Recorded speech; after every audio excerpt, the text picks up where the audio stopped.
Okay, today we're working on a 97 Grand Cherokee, and they've got a little bit different axle setup in the front end. Instead of the U-joint, they've got a CV constant velocity axle, and there's a loud popping sound coming from the front.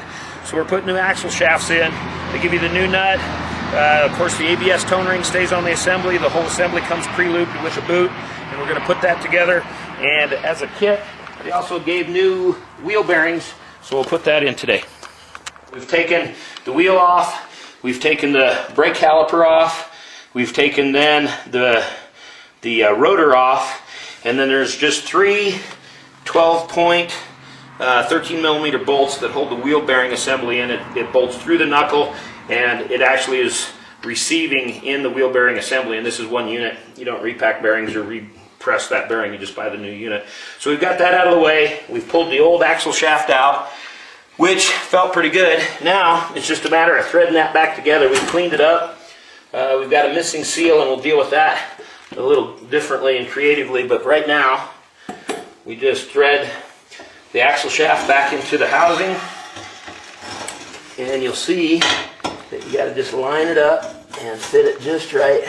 Now what's going to carry this outer edge of that is the splines inside our wheel bearing. So the next thing is to put the wheel bearing back together. This one up or this one up? That one. This one? Yeah. All right, so we got our dust shield on the brakes in place.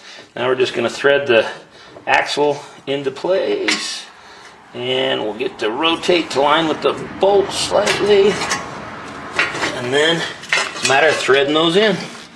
And that takes that 12-point 13 millimeter socket. So now we've got everything assembled and torqued down, ready to go with just the hub nut.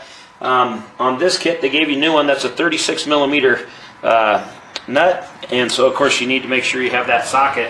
On the Toyotas, I think they're 35, so you got to have all these sockets ready to go. But you want to get it on there real tight. So what I do is just crank up the air on the impact gun, put it on the highest setting, and we'll just run that on there. And then once we've got it ready to go, we'll just stand on it a minute and it'll torque it out. And I've never had a problem. It always ends up being right in that range. A little bit below, but right there.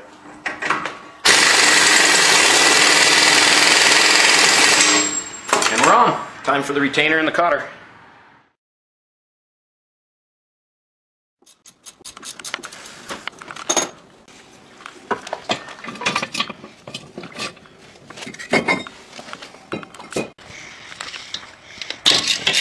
How'd that feel? Didn't get me into the wrench, so. Oh.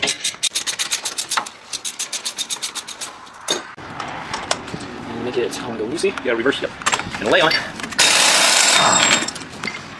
About like that.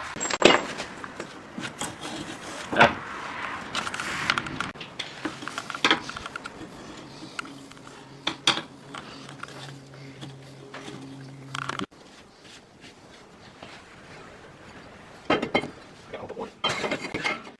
So the Oetiker clamp just needs to come off. One-time use. You can use that next time, Wes. Yeah. Okay.